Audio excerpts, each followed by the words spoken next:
آپ اس کا وجہ بتا دی کہ جگر اور معدے میں گرمی ہے، ان کے بڑھنے کو کیسے روک سکتے ہیں۔ میرے محترم بھائیو، اس کا اسباب تو بہت زیادہ ہے، اس کا حل آپ کو بتا دیتا ہوں۔ 7 دن ہے جتنے لوگوں کے جگر میں گرمی ہے، معدے میں گرمی ہے، مثانے میں گرمی ہے، میرے محترم بھائیو یہ گرمی نہیں ہے، آپ لوگوں نے ٹھنڈی چیزیں کھانا چھوڑ دی۔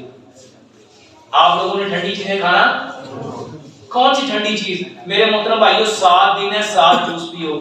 پہلے دن ایک دن گاجر اور چقندر کا جوس پیو، گاجر اور چقندر کا صبح بھی پیو، دوپہر بھی پیو، شام بھی پیو۔ ایک دن انار کا جوس پیو، صبح بھی دوپہر بھی شام بھی۔ ایک دن سیب اور چقندر کا جوس پیو، صبح بھی دوپہر بھی شام بھی۔ ایک دن گنے کا رس، اس میں ادرک، لیمن اور میرے بھائیوں پودینہ ڈال کے، صبح بھی دوپہر بھی شام بھی۔ ایک دن صرف ناریل لو، ناریل گری، ثابت ناریل لو، اس کو توڑو، اس کا پانی لہدا نکالو اور اس کو کاٹ کے گاجر والی مشین سے اس کا بھی جوس نکال دو، اور گاجر ناریل کے جوس کو اور پانی کو مکس کر کے ایک دن یہ پیو۔ ایک دن صرف موسمی کا جوس پیو، ایک دن مالٹے کا جوس پیو۔ میرے محترم بھائیو 7 دن ہیں، 7 دن لگاتار یہ جوس پیو۔